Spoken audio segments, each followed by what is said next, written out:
మీకు ఈ సీరియల్ నచ్చినట్లయితే ఈ వీడియోని లైక్ చేయండి, సబ్స్క్రైబ్ చేయండి. కొంగు పట్టు నయని అని స్వామీజీ చెప్పడంతో అలాగే నయని కొంగు పట్టు ఉంటుంది. అప్పుడు స్వామీజీ మంత్రించి ఒక పువ్వుని నయని ఒడి పట్టి ఉంటే ఆ ఒడిలో వేస్తాడు. అదేంటి స్వామీజీ, ఒక పువ్వుని ఏదో ఒక మంత్రంలు చదివి నయని ఒడిలో అలా వేశావు ఎందుకు? ఏం జరగబోతుంది అని తిలోత్తమ ప్రశ్నిస్తూ ఉంటుంది.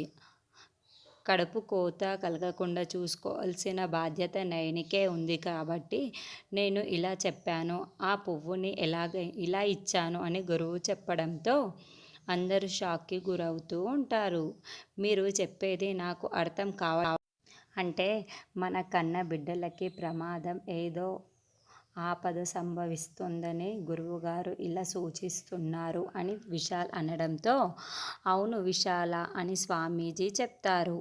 దాంతో మళ్ళీ అందరూ టెన్షన్ పడుతూ ఉంటే ఏంటి బాబుగారు మీరు ఇలా అంటున్నది, మా కన్న బిడ్డలకి ఏదైనా ఆపద ఉందా, ప్రమాదం ఉందా, ప్రాణగండం ఉందా అని నయని బాధపడుతూ ఉంటుంది.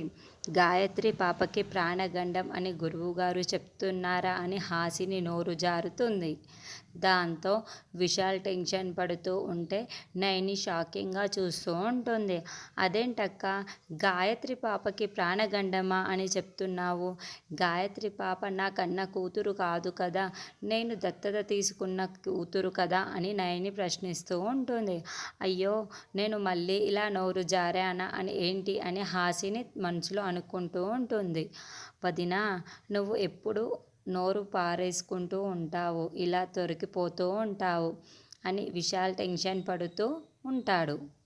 గాయత్రి పాపకి ప్రాణగండం తిలోత్తమ రూపంలోనే వస్తుందా, నయని ఏం చేసి తన అడ్డుకుంటుంది అన్నది మనం రానున్న ఎపిసోడ్లో తెలుసుకుందాము. Please subscribe.